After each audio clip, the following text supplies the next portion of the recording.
Hi అండి. Hello, అందరు ఎలా ఉన్నారు? అందరూ బాగున్నారని అనుకుంటున్నా. ఈరోజు ములక్కాయ టమాటో కర్రీ ఎలా తయారు చేసుకోవాలో చూసేద్దాం. ఇప్పుడు ఒక గిన్నె పెట్టుకోవాలి. గిన్నె మంచిగా హీట్ అయిన తర్వాత ఆయిల్ పోసుకోవాలి.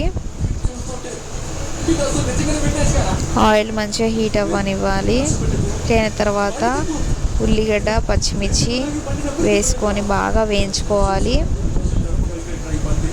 ఇవి కొంచెం వేగిన తర్వాత అల్లం వేసుకోవాలి. కొంచెం తర్వాత పసుపు వేసుకోవాలి. బాగా కలుపుకోవాలి. కలుపుకున్న తర్వాత ములక్కాయలు అనేది ఇందులో యాడ్ చేసుకోవాలి. ములక్కాయలు వేసుకున్నాం కదా, ఇప్పుడు మంచిగా కలుపుకోవాలి.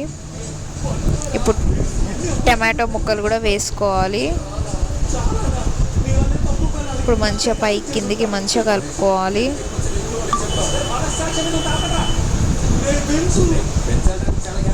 ఇప్పుడు మంచిగా ఉడకనివ్వాలి. తగినంత సాల్ట్ వేసుకోవాలి.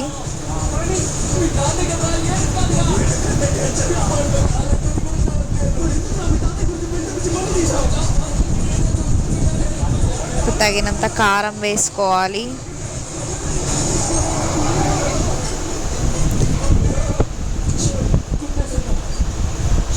తగినంత మసాలా వేసుకోవాలి.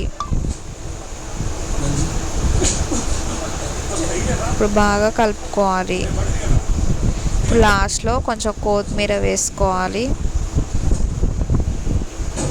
కొత్తిమీర వేసుకొని బాగా కలుపుకోవాలి పైకి కిందికి. సో టమాటో ములక్కాయ కర్రీ ఈస్ రెడీ.